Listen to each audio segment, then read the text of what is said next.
ప్రస్తుతం దేశవ్యాప్తంగా అనేక ప్రదేశాల్లో ఎండల తీవ్రత ఎక్కువగా ఉన్నది. ఈ తీవ్రమైన వేడిమి వాతావరణాన్ని సూచిస్తూ భారత వాతావరణ శాఖ దేశంలోని అనేక ప్రాంతాలకు హెచ్చరికలు జారీ చేసింది. ఈరోజు మార్చి 16వ తేదీ ముఖ్యంగా తూర్పు భారతదేశంలో వేడిమి తీవ్రత ఎక్కువగా ఉన్నది. ఈ తీవ్ర వేడిమిని సూచిస్తూ భారత వాతావరణ శాఖ ఒరిస్సా, పశ్చిమ బెంగాల్, జార్ఖండ్ రాష్ట్రాలకు రెడ్ అలర్ట్ జారీ చేసింది.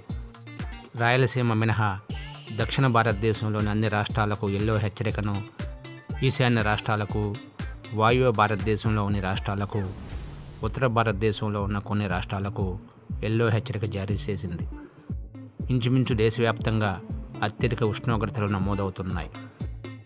మార్చి 17వ తేదీ రేపటి వాతావరణ పరిస్థితిని గమనిస్తే తూర్పు మధ్య భారతదేశంలోని ఒరిస్సా రాష్ట్రంలో రేపు కూడా తీవ్రమైన ఎండలు కాస్తాయి.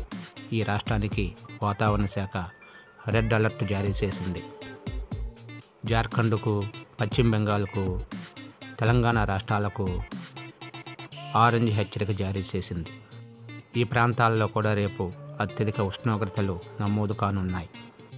అత్యధిక వేడిమి వాతావరణాన్ని సూచిస్తూ కోస్తా ఆంధ్రకు, కర్ణాటకకు, కేరళకు, గుజరాత్ రాష్ట్రానికి ఎల్లో హెచ్చరిక జారీ చేసింది. ఈశాన్య భారతదేశంలోని అన్ని రాష్ట్రాలకు ఎల్లో హెచ్చరిక జారీ చేసింది. దేశంలో మిగిలిన ప్రాంతాలలో సాధారణ ఉష్ణోగ్రతలు నమోదు కానున్నాయి. మార్చి 18వ తేదీ ఉష్ణోగ్రతలు కొంతమేరకు తగ్గుముఖం పట్టనున్నాయి. ఒరిస్సా రాష్ట్రంలో మాత్రం వేడిమి వాతావరణం కొనసాగుతుంది. మార్చి 18వ తేదీకి ఒరిస్సాకు ఆరెంజ్ హెచ్చరిక జారీ చేసింది.